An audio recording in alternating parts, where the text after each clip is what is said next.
Saya adalah orang tua kandung dari almarhum Muhammad Rizky Rudiana atau Eki.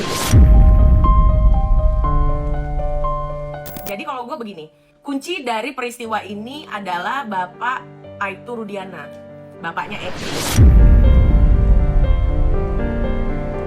Identitas yang bersangkutan sudah diketahui, sudah disembunyikan oleh pihak kepolisian, itu tidak benar. Ini pasti ada pengaruh besar dari oknum aparat di daerah Jawa Barat.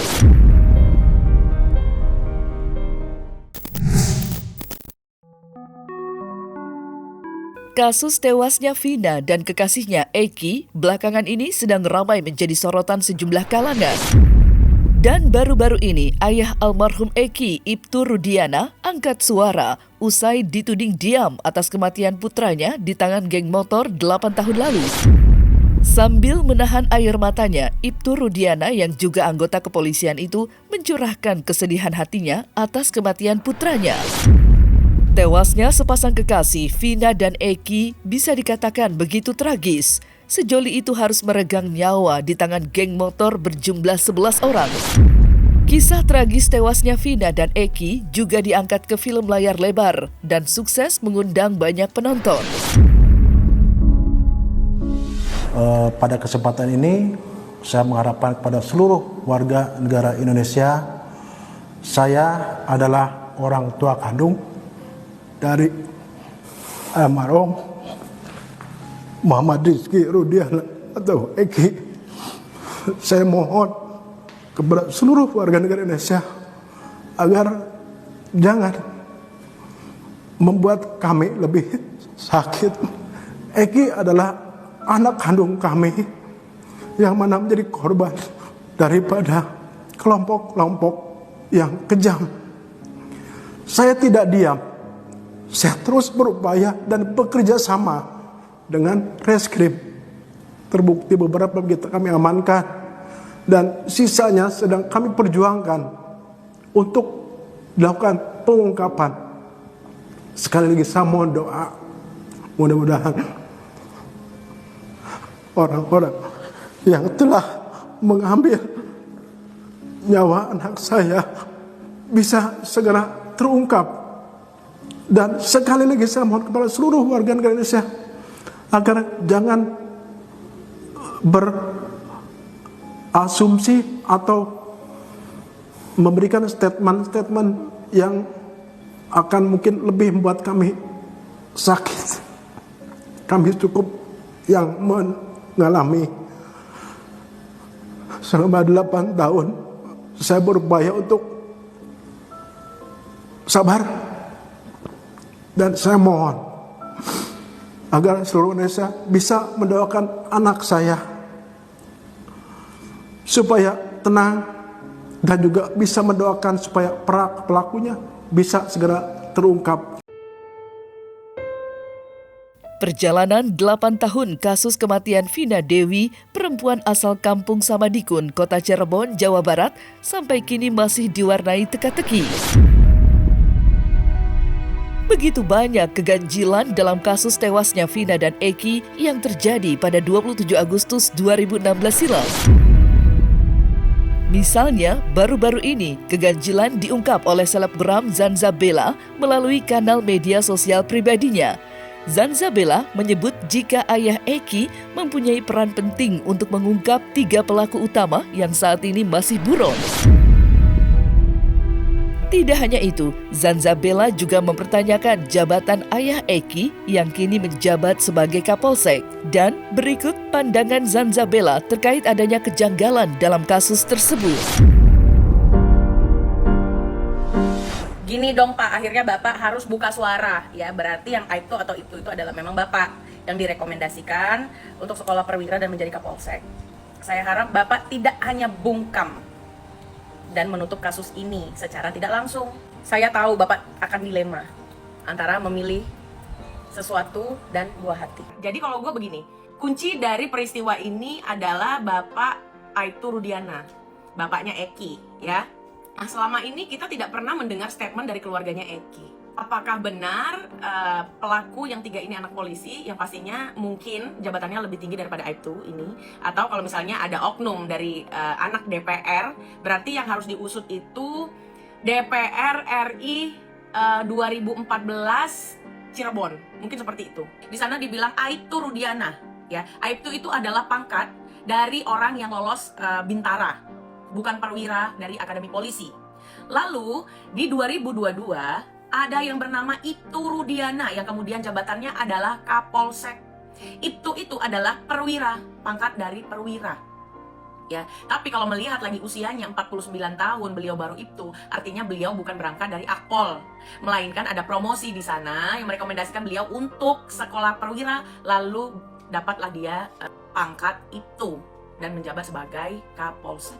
Tidak mungkin kemudian orang sudah digebuki, tersangka yang 8 itu, mereka justru ada yang tidak saling kenal satu sama lain. Apakah pada masa itu kasus ini dianggap kasus yang sangat biasa karena di sana memang banyak sekali geng motor yang suka buat masalah ya, sehingga udah ciduk-ciduk aja, ini praduga saya tidak menuduh. Ya, jangan kemudian kasus ini direkayasa. Saya setuju dengan dari Bapak ini yang berbicara di dua sisi. Memang banyak kejanggalan. Harusnya ini direka ulang, dan yang membukanya itu adalah pejabat yang lama di Cirebon. Nggak boleh merembet, karena logikanya ketika 3 pelaku ini adalah orang hebat, maka tidak mungkin mereka tidak dipantau oleh Bapak atau orang-orang yang melindungi mereka, orang-orang besar yang melindungi mereka. Mereka pasti sosial medianya dipantau. Tidak sebebas itu. Kalau memang 3 orang ini adalah anak petinggi. Pengusutan ulang, jadi jangan terfokus kepada hasil kesurupannya ya, karena belum tentu 100% itu benar, belum tentu juga orangnya bernama EG ya, bisa jadi itu hanya nama panggilan atau nama samaran. Jangan sampai yang gua takutkan terjadi penggiringan opini daripada netizen untuk menunjuk tersangka selanjutnya yang memang bukan tersangka, mungkin akan menjadikan itu sebagai ide untuk keluarga si pelaku yang dilindungi ini. Dukungan untuk keluarga Vina terus mengalir bagai air bah yang tak terbendung. Berbagai kekecewaan pada Polda Jawa Barat yang menangani kasus pembunuhan Vina dan kekasihnya Eki juga ramai disuarakan di media sosial. Mengingat sudah 8 tahun lamanya pihak kepolisian belum berhasil menangkap 3 pembunuh Vina. Menanggapi banyaknya kritikan dan mencuatnya kembali kasus tewasnya Vina dan Eki, baru-baru ini pihak Polda Jawa Barat menyebar brosur 3 pelaku pembunuh Vina dan kekasihnya Eki. Lantas, apa alasan Polda Jawa Barat belum berhasil meringkus 3 pelaku yang saat ini masih buron alias DPO? Yang pertama, kalau mengumumkan DPO, harusnya nggak boleh samar-samar dong. Ya, jadi itu yang kami himbau lagi kepada Polda Jabar, tolong segera dilakukan. Makanya saya bilang tadi penyidikan ulang. Karena apa? Hampir dalam semua tindak pidana yang DPO, apalagi orang Indonesia, dia selalu pulang ke keluarganya, selalu menghubungi keluarganya.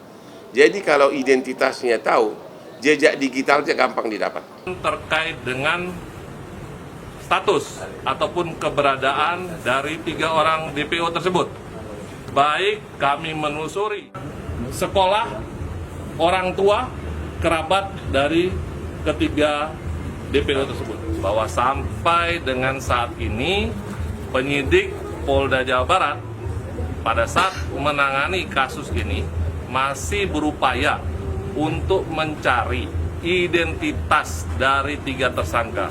Kami baru menemukan yang namanya inisial atau kata ya, nama saudara Dani, saudara Andi, saudara Peggy alias Perong. Nah, apakah itu nama asli atau nama samaran, ini masih kami telusuri. Bagaimana bisa mengumumkan DPO kalau belum tahu identitasnya? Yang kedua,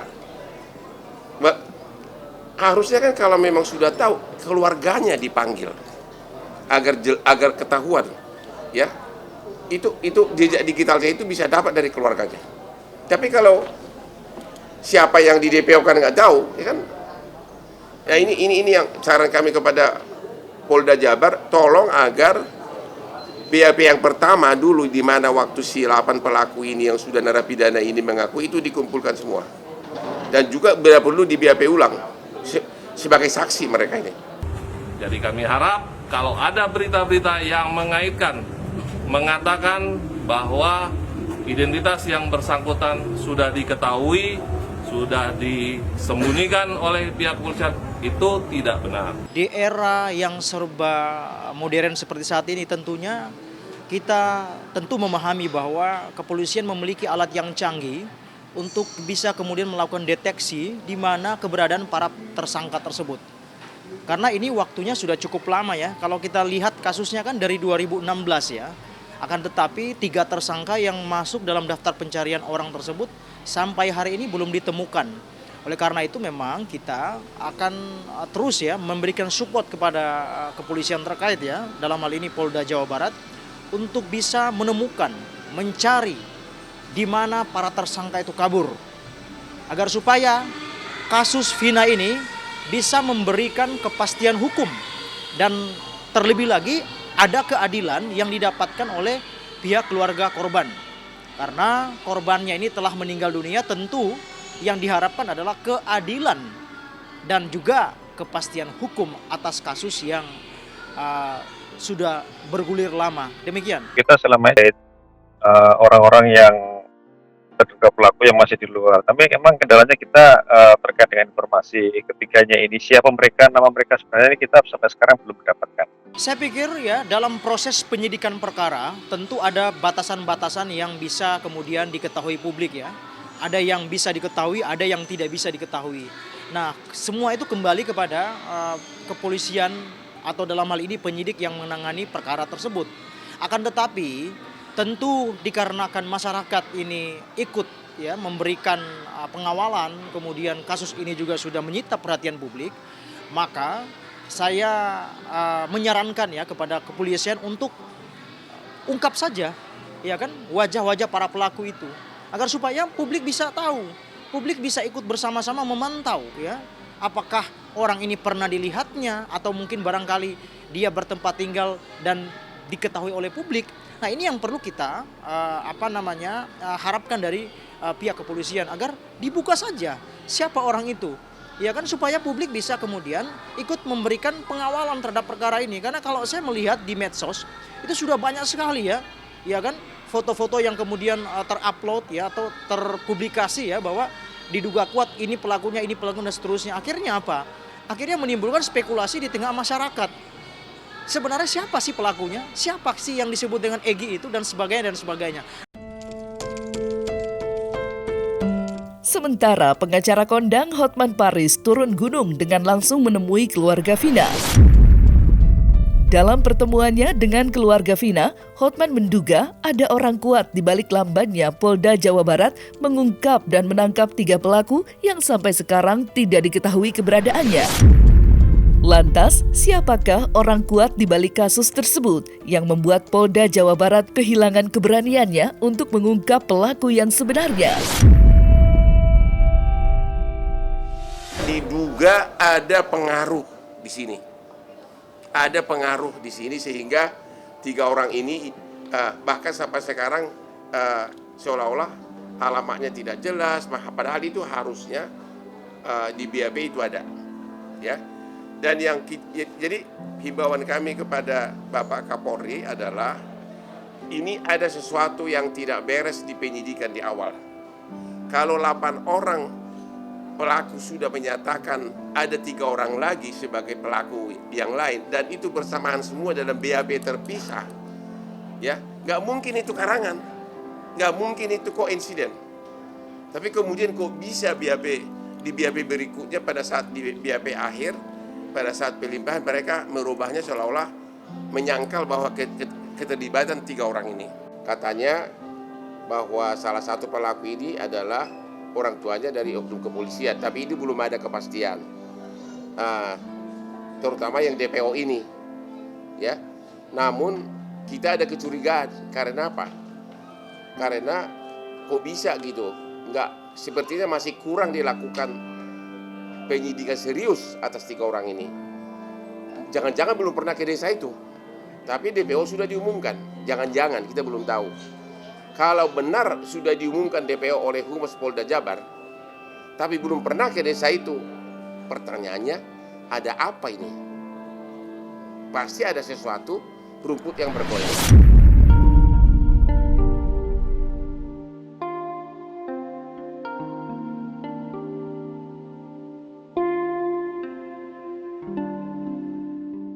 Nah, selesai sudah Cumi Lovers. Saksikan terus Cumi Camp In Depth, kabar lengkap, mendalam, dan akurat dari narasumber terpercaya.